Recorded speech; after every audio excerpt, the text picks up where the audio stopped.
Hello everyone.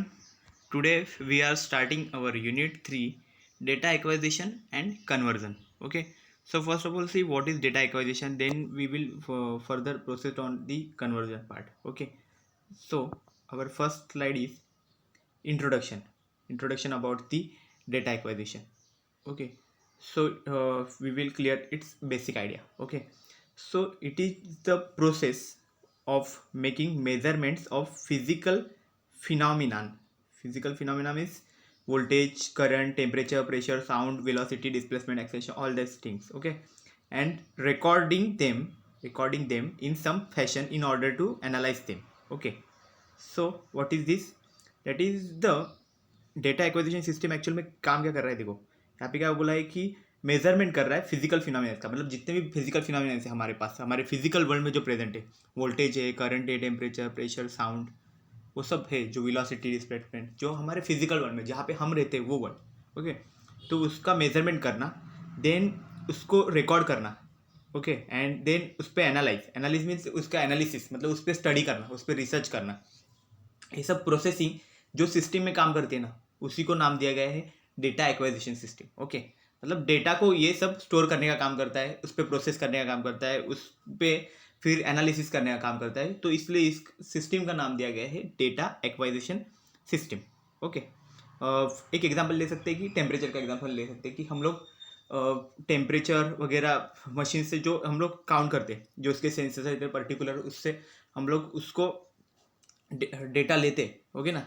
Detect करने के बाद फिर उसको कंप्यूटर में सेव करेंगे वगैरह, वो सब प्रोसेस। ओके। उसी को वो भी डेटा एक्वाजिशन का एक एग्जांपल है। Okay. We will see further examples one by one. Okay. Then next is it is generally accepted to be distinct from earlier forms of recording, tape or paper charts. Means what? That is distinct from earlier forms, मतलब means जो earlier forms जो हमारे पास पहले से थे, मतलब पहले भी डेटा हम लोग कलेक्ट करते थे, उसको रिकॉर्ड करते थे टेप रिकॉर्डर या फिर पेपर्स पे हम लोग उसको लिख लेते थे। तो but problem is that tape recorder can be damage. Okay. And paper can be missed, means कहीं पे भी मिसिंग हो सकता था पेपर, और टेप रिकॉर्डर भी खराब हो सकता था। तो इसलिए हमने ये अलग से सिस्टम बनाया कि यहाँ पे डेटा मिसिंग नहीं होगा और किसी भी तरह से डैमेज नहीं होगा डेटा में। ओके ना। तो कैसे होगा क्या, वो सब हम लोग आगे देखेंगे। Okay. So it is clear idea is here we represent. Okay. then next our slide is the what is data acquisition, means its definition. What is actual definition of data acquisition is here. Okay. So first of all see, first point is commonly abbreviated as either DAQ or DAS, means इसका जो short form दिया गया है। Okay ना। इसको short form में हम लोग DAQ और DAS ऐसा भी बोल सकते हैं। ओके ना। सो DAQ means what? Data acquisition, DA and AQ, DA for data, AQ for acquisition, combine करके डेटा एक्वाजिशन और DAQ। ओके ना। एंड DAS का यहाँ पे दिया देखो, डेटा एक्वाजिशन सिस्टम। ओके ना। तो इसको DAQ बोल सकते हैं या फिर DAS बोल सकते हैं। Okay. So actual definition is here, data acquisition system is a computerised system that collects data from the real world and converts it into the in the form of a electrical signals and do required processing on it for storage and presentation on computer. Okay. So यहाँ पे देखो क्या पहले बताया कि is a computerise system, मतलब ये computerise system क्यों है? क्योंकि पूरा जो वर्किंग होगा जो हमारा, वो बाद में कंप्यूटर में हम सब क्या सेव करेंगे, कंप्यूटर में ही पूरा उसका एनालिसिस करेंगे, सब कंप्यूटर में रहेगा। तो इसलिए बोला है computerize system that collect data from the real world. Real world means हमारा जो फिजिकल वर्ल्ड है, जहाँ पे हम रहते हैं वो रियल वर्ल्ड है, और जो कंप्यूटर का जो वर्ल्ड है उसको हम बोलते हैं वर्चुअल वर्ल्ड। ओके ना। जो जिसको हम टच नहीं कर सकते, वर्चुअल वर्ल्ड को हम कुछ नहीं कर सकते, बट रियल वर्ल्ड की हर चीज़ें हम लोग टच कर सकते हैं, फील कर सकते हैं। Okay. Then it converts it into the form of a electrical signals. तो फर्स्ट ये सिस्टम क्या करता है, ये जो रियल वर्ल्ड में जो चीज़ है तो ये अलग सिग्नल है, और जो वर्चुअल हमारा जो मशीन से हमारे कंप्यूटर से, वो हमारी लैंग्वेज नहीं समझ सकते, तो इसलिए उसको अलग सिग्नल्स में कन्वर्ट करना पड़ेगा। तो electrical signals computer can understand. Okay. तो इलेक्ट्रिकल सिग्नल्स में कन्वर्ट किया and do required processing on it for storage, और फिर स्टोर करने के लिए भी कुछ प्रोसेस करना पड़ेगा, वो प्रोसेस भी इसके अंदर होगा। एंड प्रेजेंटेशन ऑन कंप्यूटर, उसके बाद फिर कंप्यूटर में वो प्रेजेंट होगा। Okay.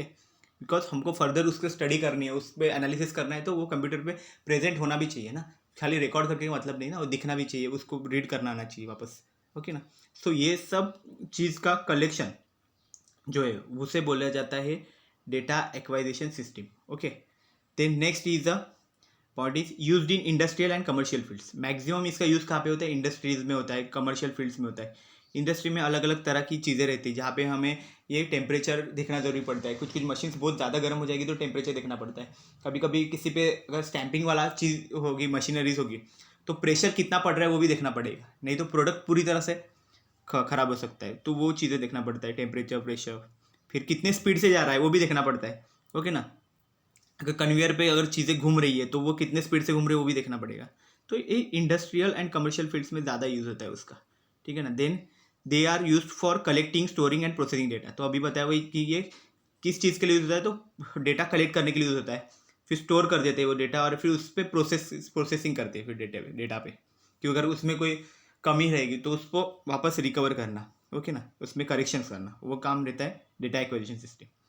Then next is the complete system is controlled and operated by software application which is developed by using general purpose high level programming language just like C, C++, Java etc.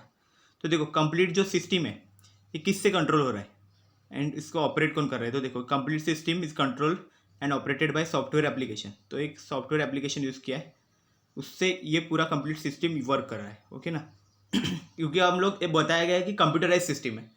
Computerise है तो computer में software तो होना ही चाहिए, software application कुछ रहेगा उसके बाद ही वर्क करेगा. तो सॉफ्टवेयर एप्लीकेशन से ये हो रहा है और उसमें प्रोग्रामिंग चाहिए. ओके ना. प्रोग्रामिंग लैंग्वेज है तो वो कौन सा है? High level programming language. High level programming language इसके एग्जाम्पल हम जानते ही है, C++, Java etcetera like this example. Okay. So here it general idea is clear. Okay ना. तो डेटा एक्विजिशन सिस्टम एक्चुअल में डेफिनेशन क्या है, उसका यूज़ क्यों कर रहे हैं हम लोग, वो अभी यहाँ पे आपको क्लियर हो चुका होगा. ठीक है ना. तो फिर नेक्स्ट हम लोग जाते हैं. तो नेक्स्ट स्लाइड है हमारी, it is of analog versus digital. ये एक्चुअल में आपका सिलेबस का पार्ट नहीं है बट ये इंक्लूड मैंने इसलिए किया क्योंकि नेक्स्ट जो इसके आगे का पॉइंट है उसके लिए आपको एनालॉग और डिजिटल का डिफरेंस मालूम रहना चाहिए. ओके इसलिए. Okay. So what is analog data and what is digital data? So दोनों भी डेटा के फॉर्म से. ओके ना. तो क्या है analog data means it is continuous. देखो यहाँ पे ये वर्ड बहुत इंपॉर्टेंट है, it is continuous form of data. तो ये कंटिन्यू कैसे कैसे जा रहा है वो यहाँ पे देखो. ठीक है. And it is discrete form of data. तो यहाँ पे देखो ये डिस्क्रीट फॉर्म ऑफ डेटा. तो कंटिन्यू क्यों बोला है यहाँ पे? क्योंकि इसमें जो डेटा रहेगा वो ऐसा कंटिन्यू इंक्रीज होगा या फिर कंटिन्यू डिक्रीज होगा, एकदम से सडनली वो डिक्रीज नहीं होगा. और digital data it is discrete form of data, मतलब खाली पर्टिकुलर लेवल से इसमें रहेंगे, मतलब फिक्स लेवल रहेंगे. मतलब 1 के बाद डायरेक्ट 2 आएगा, फिर 3 आएगा, 4 आएगा. ये डिजिटल का काम है. और एनालॉग में कैसे 1 के बाद 1.2, 1.3, 1.4, 1.5 ऐसा करके करके धीरे धीरे धीरे धीरे बढ़ेगा, धीरे धीरे कम होगा. Okay. Like this analog data का एग्जांपल है डिजिटल डेटा का. यहाँ पे मेरे बैकग्राउंड में यहाँ पे शो किया हुआ है. Then next is processing is slower than digital form. यहाँ पे कैसा हर एक चीज़ को ये धीरे धीरे धीरे धीरे धीरे ऐसा रिप्रेजेंट कर रहा है तो इसका थोड़ा प्रोसेस भी स्लो हो जाएगा. ओके ना. इसलिए इसका प्रोसेस भी स्लो है. और इसका कैसा ईजी एंड फास्ट प्रोसेसिंग, क्योंकि इसके पास 2 ही लेवल रहेगी, एक तो हाई लेवल रहता है, एक तो लो लेवल रहता है. ओके ना. 0 या 1 2 तरह की कंडीशन रहती है डिजिटल डेटा में. तो वो प्रोसेस करने में फास्ट रहता है, कभी भी ये ईजी एंड फास्ट रहता है.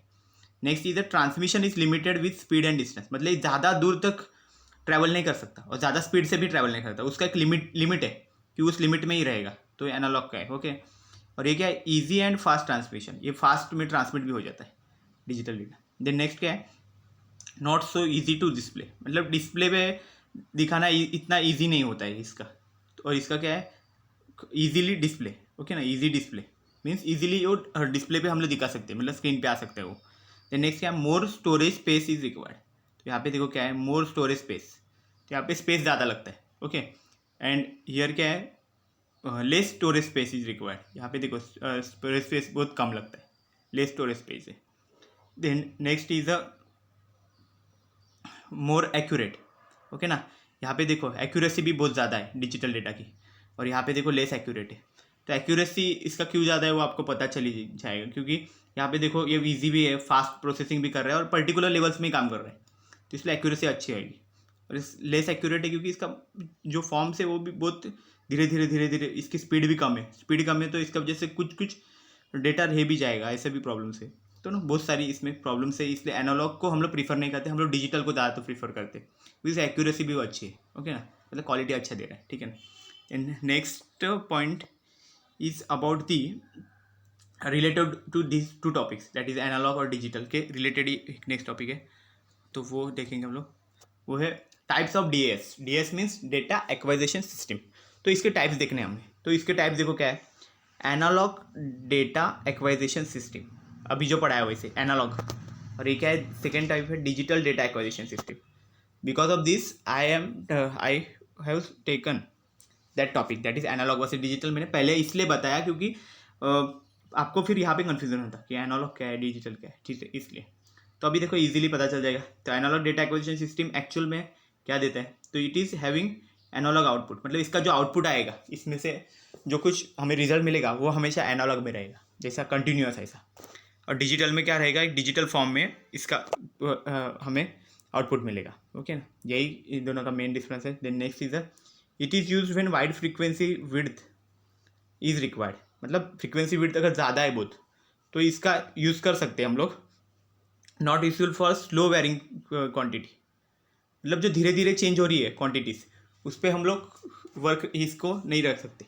मतलब अगर टेम्परेचर बहुत कम डिफरेंस दिखा रहा है धीरे धीरे धीरे धीरे धीरे, तो इसका हम लोग यूज़ नहीं कर सकते यहाँ पे। ओके ना, ज़्यादा चेंज नहीं दिखा रहा है तो एनालॉग का यूज़ नहीं होगा। और यहाँ पे कहते हैं use when physical quantity being monitor has a narrow bandwidth, अगर इसका जो बैंडविड्थ है वो अगर कम होगा तो हम लोग इसको यूज़ कर सकते हैं। ओके, देन क्या, that is when the quantity very slowly, मतलब अगर क्वांटिटी अगर स्लोली वेरी कर रही है तो डिजिटल आउटपुट हम लोग यूज़ कर सकते हैं। ओके ना, सो ये इसका बेनिफिट है।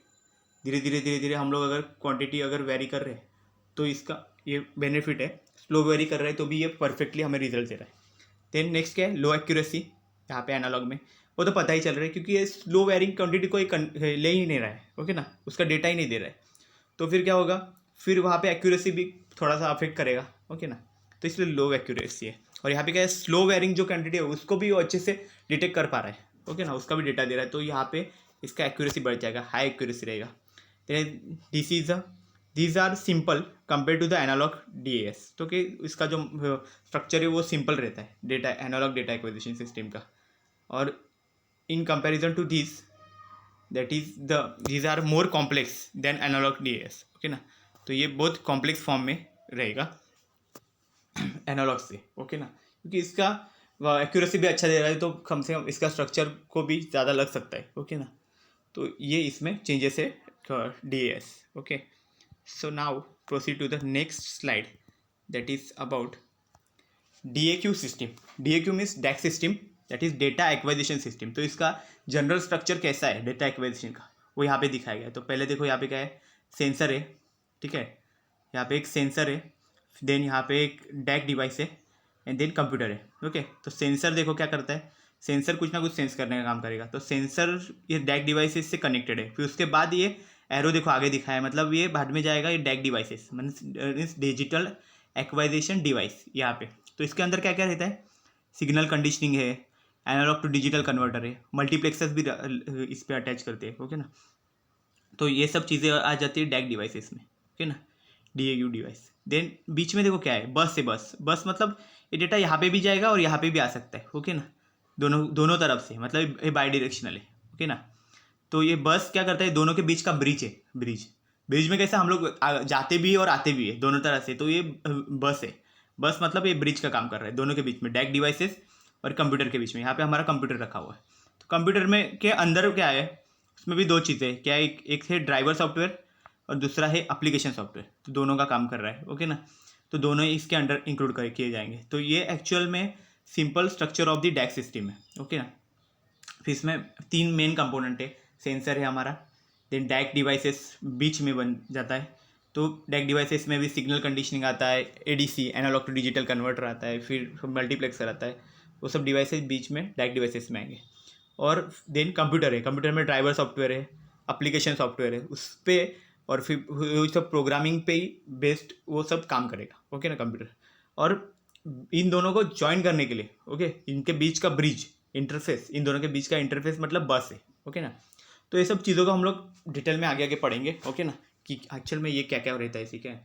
देन देखो यहाँ पे मेन, यहाँ पे हमें पता चलेगा, देखो क्या लिखा है, इट कंसिस्ट ऑफ सेंसर्स ये जो पहला पार्ट है वो सेंसर से, मतलब यहाँ से सब अगर टेम्परेचर हमें काउंट करना है तो टेम्परेचर ये जो पार्ट है वो वहाँ से डिटेक्ट करेगा, प्रेशर है तो प्रेशर डिटेक्ट करेगा, कुछ भी चीज़ें हैं जो हमारे फिजिकल फिनोमिना से वो सब डिटेक्ट करने का काम ये सेंसर का है। देन नेक्स्ट क्या है, डैक मेजरमेंट हार्डवेयर, ओके ना, इसमें मतलब डिजिटल एक्वाइजिशन जो मेजरमेंट हार्डवेयर है वो यहाँ पे आएगा, DAQ devices and computer with programmable software, okay ना, कंप्यूटर है तो प्रोग्रामिंग सॉफ्टवेयर चाहिए, उसके बाद ही वो बाकी सब रिकॉर्ड करेगा, okay.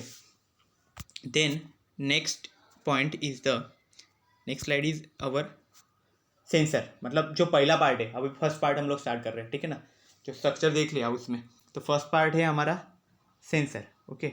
So what is this sensor, it is also called a transducer, okay. इसको एक नेम बोलते हैं ट्रांसड्यूसर, मतलब कुछ भी बोल सकते, कोई बोल सकता है कि व्हाट इज सेंसर, या फिर ऐसे ही बोल सकते हैं व्हाट इज ट्रांसड्यूसर, ओके, दोनों का मीनिंग सेम है, ओके, सेंसर और ट्रांसड्यूसर बोलते हैं। सो क्या है, it converts a physical phenomena into A measurable electrical signals, मतलब ये कन्वर्जन का काम करता है हमारे जो फिजिकल फिनोमिना से, जो हमने देखा temperature, pressure, volume, density, displacement, जो कुछ लाइट रहेगा वो सब, ये सब मतलब फिजिकल वर्ल्ड में जो कुछ प्रेजेंट है इसको बोलते हैं हम फिजिकल फिनोमिना। तो उनका कन्वर्जन, उनको मेज़र करके उसका कन्वर्ट करना है, मेज़र करके इसको कन्वर्ट करने का काम है सेंसर का, मतलब कन्वर्ट किस चीज़ में करेंगे, इलेक्ट्रिकल सिग्नल्स में। और क्यों कन्वर्ट करते हैं हम इलेक्ट्रिक सिग्नल्स में, बिकॉज हमारे जो कंप्यूटर्स है, हमारे मशीन्स है, वो हमारी लैंग्वेज नहीं समझते, उनको कोई इंग्लिश, मराठी, हिंदी ऐसा नहीं समझते, they only understand the computer language, that is the electrical signals, they can detect electrical signals, okay. तो हमें उसका कन्वर्जन इलेक्ट्रिकल सिग्नल में करना पड़ेगा, ओके। तो वो काम कौन करता है, सेंसर्स करते हैं। Then next point is depending on the type of sensor, तो सेंसर्स के भी बहुत सारे टाइप्स होते हैं, ओके ना, depending type of sensor, its electrical output can be voltage, current, resistance, okay, and another electrical attribute that varies over time, okay। तो अगर depending on the type of sensor, अलग अलग टाइप के जो sensor रहते हैं उसके हिसाब से फिर उसका जो आउटपुट मिलेगा वो भी वोल्टेज के फॉर्म में रहेगा, या फिर करंट के फॉर्म में रहता है, या फिर रेजिस्टेंस के फॉर्म में रहता है, कुछ सेंसर्स में रेजिस्टेंस चेंज होते रहता है, कुछ में वोल्टेज चेंज होता है, तो उसके हिसाब से वो आउटपुट चेंज होता है, वो अलग अलग टाइप के सेंसर्स के हिसाब से। Then next is some sensors may require additional components and circuitry to properly produce a signal that can accurately and safely be read by a DAC devices. So कुछ सेंसर्स है ऐसे कि जिसमें क्या चाहिए, हमें एडिशनल सर्किटरी होना चाहिए, एडिशनल कंपोनेंट्स होनी चाहिए कुछ, उसके बाद ही वो प्रॉपरली यूज़ होता है, ठीक है। ऐसे भी कुछ सेंसर रहते हैं कि जिनको एक सपोर्ट में और एक डिवाइस ज्वाइन करना पड़ता है, या फिर अलग से और एक कुछ ना कुछ सर्किटरी उससे करनी पड़ती है, उसके सेफ्टी के लिए या फिर उसके एक्यूरेसी के लिए, ओके।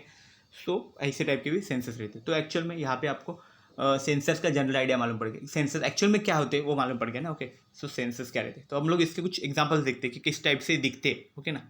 तो यहाँ पे मैंने एक स्लाइड अटैच कर दिया है, ओके, ये देखो डिफरेंट टाइप्स ऑफ सेंसर्स। तो यहाँ पे दिखाया गया है, देखो ये एक्चुअल में सब आर्डिनो के लिए यूज़ होते हैं सेंसर्स, तो बट सेंसर सबके सेम ही रहते हैं, कुछ थोड़ा बहुत सर्किटरी चेंज करवाते हैं, ठीक है ना। तो यहाँ पे देख सकते हो आप, पहला सेंसर देखो क्या है, पहले है थर्मिस्टर, और इसको बोलते हैं टेम्परेचर सेंसर, मतलब ये क्या सेंस करने का काम करेगा, टेम्परेचर सेंस करने का काम करेगा, ठीक है ना। यहाँ पे लिखा गया है थर्मिस्टर ऑफ टेम्परेचर सेंसर, देखो। और एक है देखो IR सेंसर और ट्रांसमिसिव टाइप, तो यहाँ पे आपको इंफ्रारेड सेंसर लिखा हुआ है, देखो यहाँ पे एक IR सेंसर रिफ्लेक्टिव टाइप है, मतलब इंफ्रारेड के लिए दो तरह के सेंसर रहते हैं, एक ट्रांसमिट करता है लाइन और दूसरा होता है जो रिफ्लेक्ट करता है, ओके ना, क्योंकि दो तरह की सेंसर्स रहते हैं। देन है अल्ट्रासोनिक सेंसर, तो अल्ट्रासोनिक सेंसर का काम क्या रहता है, ये एक्चुअल में इसके जो अल्ट्रासोनिक वेव्स है उसको ये ट्रांसमिट करेगा, एंड देन वो बाद में रिफ्लेक्ट होकर वापस रिटर्न आ जाती है, तो उसके बीच का जो टाइमिंग है वो काउंट कर लेता है, और डिस्टेंस वो उससे काउंटिंग से वो डिस्टेंस बता देता है कि कितने डिस्टेंस तक ये ट्रैवल कर चुका है, ओके। उसी तरह से फिर गायरोस्कोप सेंसर है, एक्सलोमीटर सेंसर है, उसके नेम में ही आपको उसका मीनिंग मालूम पड़ेगा। अगर एक्सलोमीटर सेंसर है तो उसका काम है एक्सेलरेशन का, ओके ना, it can measure acceleration. Then next is a rain sensor, तो ये रेन मेजर करने के लिए। फिर सॉइल मॉइस्चर सेंसर है, ओके, इसका काम है सॉइल मॉइस्चर सेंस करना, okay. Then next is a water flow sensor, तो ये वाटर फ्लो कितने अमाउंट ऑफ वाटर फ्लो हो रहा है इसके अंदर से, वो ये सेंस करने का काम करेगा, okay. Then photo transistor, photo sensor है, लाइट सेंसर, तो लाइट जैसे इस पर पड़ेगी इसका रेजिस्टेंस चेंज हो जाता है, तो ये डिटेक्ट करेगा फोटो सेंसर, ओके। तो जैसे लाइट पड़ेगी इसका रेजिस्टेंस चेंज होगा, रेजिस्टेंस चेंज होगा तो डायरेक्ट सिग्नल बता देगा कि रेजिस्टेंस कम हो गया है मतलब लाइट आ गई। ओके, इस तरह से ही वर्क करता है। कि वैसे अल्कोहल सेंसर भी है, अगर अल्कोहल की फ्लेम इसके ऊपर आ जाती है तो ये बता देता है इसका जो रेजिस्टेंस रहेगा तो वो चेंज हो जाएगा। Then next is heartbeat sensor है। हार्ट बीट सेंसर का काम यहाँ पे करेगा, ठीक है ना, हार्ट बीट्स वो काउंट करेगा कितने। Then next is a cold colour sensor है, ठीक है ना, कलर डिटेक्ट करेगा काम है, ठीक है। Like this all this sensors, okay, gas sensor, smoke sensor. तो इसके नाम में ही आपको पता चल जाएगा, इसका name indicates what its purpose. Okay, humidity sensor है, फ्लेक्स सेंसर है, ओके ना, solar cell light sensor, okay ना, वो है। देन मेटल डिटेक्टर है, रियल टाइम क्लॉक सेंसर है, क्लॉक के लिए भी है, मतलब क्लॉक का भी काम करने के लिए एक सेंसर बनाया गया है। ओके, देन वाइब्रेशन सेंसर है, अगर वाइब्रेशंस आएंगे तो उसको भी डिटेक्ट करने के लिए एक सेंसर रहेगा। ओके ना, मतलब वाइब्रेशन प्रोड्यूस करने के लिए भी रहेंगे, ऐसे भी सेंसर्स रहते हैं, और कुछ वाइब्रेशन डिटेक्ट करने के लिए भी रहते हैं। ओके, दो तरह से सेंसर्स रहते हैं। Okay, then next slide is the, here I represent the table that given the common sensors and its phenomena, मतलब उसका काम क्या है वो। तो यहाँ पे कॉमन सेंसर जो क्या है, थर्मोकपल, फिर आरटीडी भी बोलते हैं उसको, ओके ना, देन थर्मिस्टर बोलते हैं। तो इसका काम है टेम्परेचर काउंट करना, इस सब का काम, ठीक है ना, ये टेम्परेचर खाली डिटेक्ट करता है। Okay, then next is a photo sensor, हमने अभी देखा लाइट सेंसर क्या था, फोटो सेंसर। ओके, तो उसका काम है लाइट, लाइट आते ही वो खुद में चेंजेस करेगा, मतलब रेजिस्टेंस वगैरह चेंज करेगा और मशीन्स को बता देगा कि लाइट अभी आ गई है। Then next is a microphone, microphone का काम है साउंड का, ओके ना, साउंड डिटेक्ट करता है वो। Then next is a strain gauge, okay, strain gauge या फिर पीजो इलेक्ट्रिक ट्रांसड्यूसर। तो स्ट्रेन गॉज ये सब प्रेशर के लिए है, मतलब वेट वगैरह हमें अगर काउंट करना है तो ये सब काम होता है, ये सब सेंसर्स काम करेंगे। Then next is a potentiometer, LVDT, optical encoder, इसका काम है पोजीशन एंड डिस्प्लेसमेंट, अगर पोजीशन चेंज हो जाती है, डिस्प्लेस करता है एक जगह से दूसरी जगह पे, तो ये इस काम के लिए ये सेंसर यूज़ होता है। Then next is a accelerometer, इसका काम है एक्सेलेरेशन देखना, कितने एक्सेलेरेशन इसमें हुआ है वो देखने का काम है एक्सेलेरोमीटर का। Then next is a pH electrode, अगर पीएच कितना चेंज हुआ है, कितना पीएच है किसी भी चीज़ का, तो वो देखने के लिए काम है पीएच सेंसर का। So all these are the sensors we have. Okay, so today we have taken only for the sensor. Next lecture we will proceed to the next part, that is the DAC devices. Okay na, so for today this is enough. Thank you very much for today's lecture. I hope you understand all these things. Okay, thank you.